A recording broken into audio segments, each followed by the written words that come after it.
Gold trusted gold buyers తాకట్టులో ఉన్న బంగారాన్ని విడిపించి ఈ రోజు ఉన్న మార్కెట్ ధరకే కొనబడును. మరిన్ని వివరాలకు సంప్రదించండి 7771077720. మరి కొద్ది రోజుల్లో బీహార్ అసెంబ్లీ ఎన్నికలు రానున్నాయి. కాకపోతే ఆ ఎన్నికల్లో ఎట్టి పరిస్థితుల్లో కూడా ఇండియా కూటమి గెలిచేందుకు ఆ కూటమికి ప్రాతినిధ్యం వహిస్తున్నట్టు రాహుల్ గాంధీ ప్రస్తుతం మాత్రం ఓట్ చోరీ అన్న నినాదంతో ఈవీఎం మిషన్ల ద్వారా ఓట్లను ప్రధానమంత్రి నరేంద్ర మోడీ చోరీ చేసి అధికారంలోకి వస్తున్నారని చెప్పి ఆరోపణ చేస్తున్నారు. ఈ ఆరోపణల వెనక ఏ మేరకు వాస్తవం, ఆ పార్టీ మనుగడను పరిరక్షించుకుని చేస్తున్నట్టు ప్రయత్నమా, లేకపోతే ఈ ఆపాదనలో బీహార్ ఎన్నికల్లో గెలిపే ధ్యేయంగా ఇటువంటి ఆరోపణలు చేస్తున్నారనే విషయం మనతో మాట్లాడడానికి విజయనగరం ఎంపీ కలిసెట్టి అప్పలనాయుడు మనతున్నారు.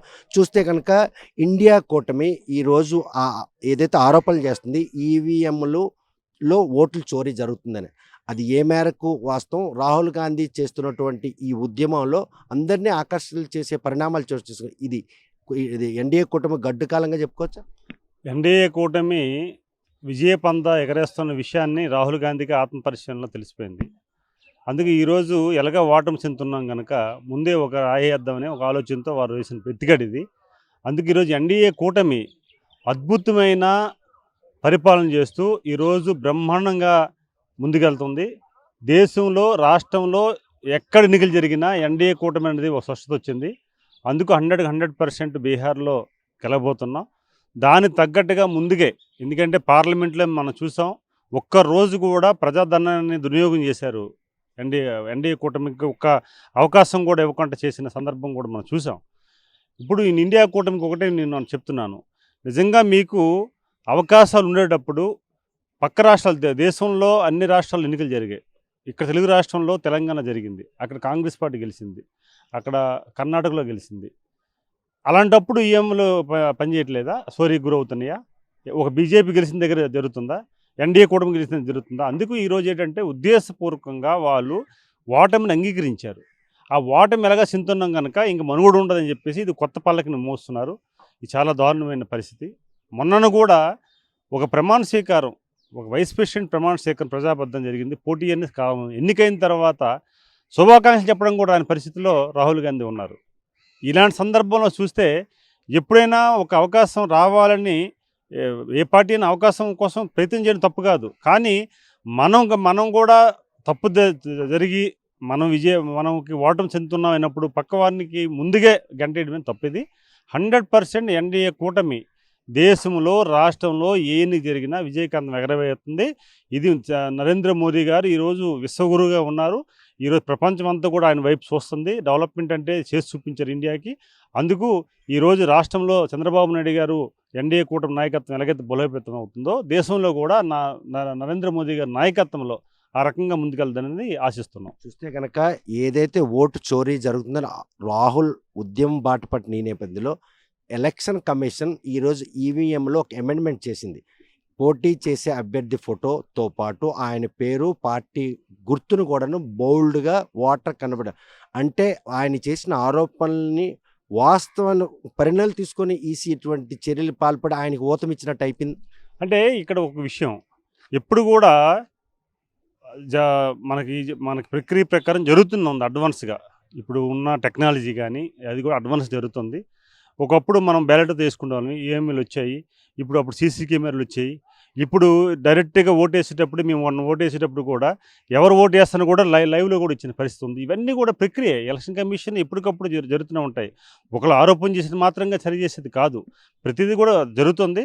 అయితే ఒకటి ఏంటంటే ఇప్పుడు కూడా ప్రజాస్వామ్యబద్ధంగా జరిగే ఎన్నికల వరకు రాజకీయ పార్టీల మీద లేకపోతే ఇంకో దాని మీద మాట్లాడచ్చు, కానీ ఎలక్షన్ కమిషన్ మీద వ్యవస్థ మీద ఆరోపణలు చేయడం దురదృష్టకరం. కానీ ఆయన ఆరోపణలు చేస్తున్న నేపథ్యం ఎలక్షన్ ఈ టైంలో అటువంటి అమెండ్మెంట్ ఈవీఎం చేయడం వెనక ఏదైనా మేము తప్పు చేయలేదని ప్రూవ్ చేయడానికి, లేదా ఓటు చోరీ జరుగుతుంది కాబట్టి అప్రమత్తమైన ప్రక్రియ. ఎప్పుడు కూడా ఓటు చోరీ జరుగుతుందని అప్రమత్తం కాదు.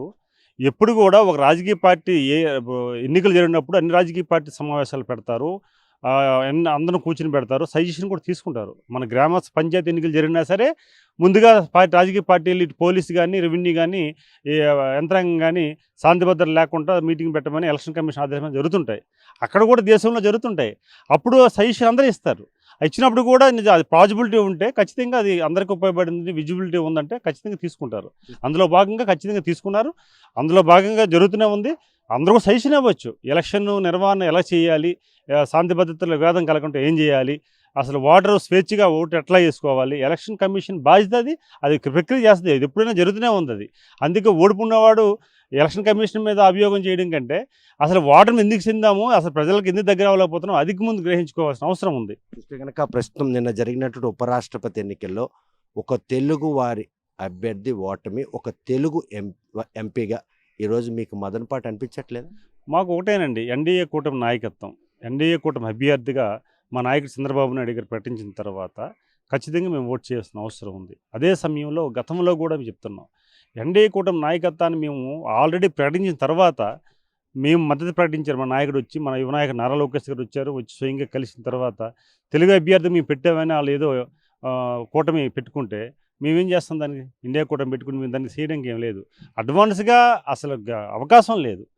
గెలడానికి అవకాశం లేనప్పుడు తెలుగు అభ్యర్థిని పెట్టుకున్నామనే మా ప్రసారం చేయడం కంటే గెలిచే వారికి సపోర్ట్ చేసే పరిస్థితి రావాలి. అదే ప్రజాస్వామ్య ఎన్నికలు జరగడం స్వాగతిస్తాం, జరగవలసిన అవసరం ఉంది.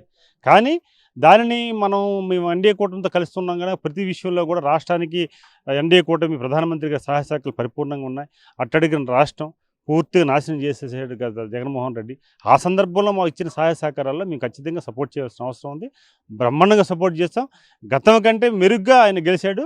అందరూ కూడా అసలు ఇండియా కూటమిలో ఉన్న వాళ్ళు కూడా మద్దతు తెలిపినది స్పష్టంగా కనిపిస్తుంది ఎలక్షన్లో. కానీ ఒక తెలుగు అభ్యర్థి ప్రకటించిన తర్వాత ఒక తెలుగు ఎంపీగా ఆయన గెలిస్తే బాగుండు అని ఒక తెలుగు వాళ్ళ ఎంపీలందరూ అనుకునే పరిస్థితులు లేవు. ఎందుకంటే ఎన్డీఏ కూటమి ఉమ్మడి కూటమి ఎప్పుడు కూడా ఒక ఎజెండాతో వెళ్తుంది, వేరే ఎజెండా ఉండదు. నాయకుడు చెప్పిన తర్వాత అది శిరస వహించవలసిందే. ఒకవేళ నిజంగా అదే ఎన్డీఏ కూటమిలో తెలుగువాడు ఈ నుండి బిఫోర్ వెళ్ళి రికమెండేషన్ చేసుకొని మేము అవకాశం ఇవ్వండి అంటే అది వేరేగా ఉండేది. అదే చంద్రబాబు నాయుడు గారు దగ్గరుండి ఎన్డీఏ కూటమి ఉన్నారు కనుక నిజంగా ఆయనకు అవకాశం వచ్చినప్పుడు ఖచ్చితంగా వెళ్తే ఒక అవకాశం వచ్చేది. ఈరోజు ప్రకటించిన తర్వాత నేను తెలుగువాడని అనుకుంటే అవ్వదు కదా, ఒక సిస్టమ్ ఉంటుంది కదా, సిస్టమ్ ప్రకారం ఎవరు అధిగమించలేదనేది తెలియజేసుకుంటున్నాను. చూస్తే కనుక ప్రస్తుతం బీహార్ ఎలక్షన్కి సంబంధించినటువంటి ఎన్నికల్లో మాత్రం ఓట్ చోరీ జరుగుతుందని రాహుల్ గాంధీ చేసిన ఆరోపణలు మాత్రం ఏమాత్రం వాస్తవం లేదు.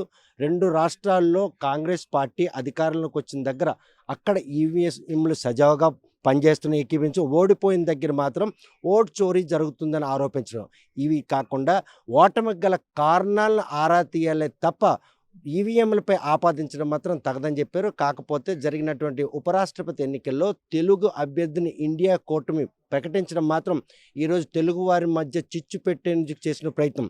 ఎన్డీఏలో భాగస్వామినైనటువంటి చంద్రబాబు నాయుడుతో పాటు అన్ని పార్టీల వారు కూడా, అంతేకాదు ఇండియా కూటమి ఎంపీలు కూడా ఈరోజు ఆయన ఓట్లేసి ఘనంగా గెలిపించారు.